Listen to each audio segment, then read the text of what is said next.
Remember the name, consistency. Finally 2 million official dashboard view. 20 lakh.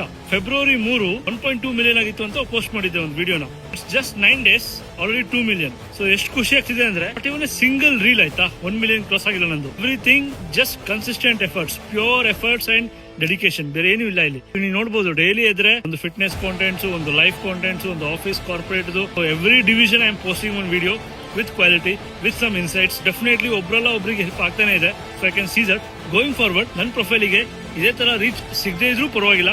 I will going to post every day, no matter what. At least ಒಂದು reel ಅಂತೂ ಬಂದೇ ಬರುತ್ತೆ. Being 4000 followers ಅಲ್ಲಿ ಇದ್ಕೊಂಡು 2 million ಅಂದ್ರೆ it's a big deal for me bro. Almost 30 ದಿನದಲ್ಲಿ 20 ಲಕ್ಷ ಜನ ನನ್ನ ಪ್ರೊಫೈಲ್ ನೋಡಿದ್ದಾರೆ ಅಂದ್ರೆ ನನಗಂತೂ ಬಹಳ ಖುಷಿ ಆಗುತ್ತೆ. ಯಾಕಂದ್ರೆ ಇದು ನನ್ನ ಮೋಟಿವೇಶನ್ ಇನ್ನು ಜಾಸ್ತಿ ಮಾಡುತ್ತೆ. And I will definitely put more contents, more value in your life. Keep watching me, keep supporting me.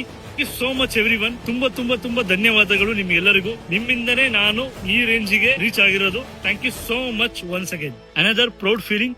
No cringe, no drama, just pure raw legit unfiltered thoughts. ನಾನೇನ್ ಹೇಳ್ತೀನಲ್ಲ ಎಲ್ಲ ನನ್ನ ಎಕ್ಸ್ಪೀರಿಯನ್ಸ್ ಬೇಸ್ಡು ಮತ್ತೆ ನಾನು ನೋಡಿರೋ ಜಗತ್ತು ಹೇಗಿದೆ ಅಂತ ನಿಮಗೆ ಶೇರ್ ಮಾಡ್ತಾ ಇದೀನಿ ಅಷ್ಟೇ. ನಾನು ಮುಂಚೆ ಪೋಸ್ಟ್ ಹಾಕ್ಬೇಕಾರೆ ಹಂಗ್ ಮಾಡ್ಬೇಡ, ಹಿಂಗ್ ಮಾಡ್ಬೇಡ, ಬರೀ ನೆಗೆಟಿವ್ಸ್ ಹೇಳಿದವರೇ ಜಾಸ್ತಿ. ಈಗ ಯಾರು ನೆಗೆಟಿವ್ಸ್ ಹೇಳ್ತಾ ಇಲ್ಲ, ಯಾಕಂದ್ರೆ ನಾನು ಯಾರ ಮಾತನ್ನು ಕೇಳ್ತಾ ಇಲ್ಲ. ನಿಮಗೆ ಅನ್ಸಿದ್ರೆ ನೀವು ಒಳ್ಳೆ ಕಾಂಟೆಂಟ್ಸ್ ಹಾಕ್ತಾ ಇದೀರಾ, ಒಳ್ಳೆ ವ್ಯಾಲ್ಯೂನ ಆಡ್ ಮಾಡ್ತಾ ಇದೀರಾ ಅಂದ್ರೆ ದಯವಿಟ್ಟು ಕಂಟಿನ್ಯೂ ಮಾಡ್ಕೊಂಡು ಹೋಗಿ.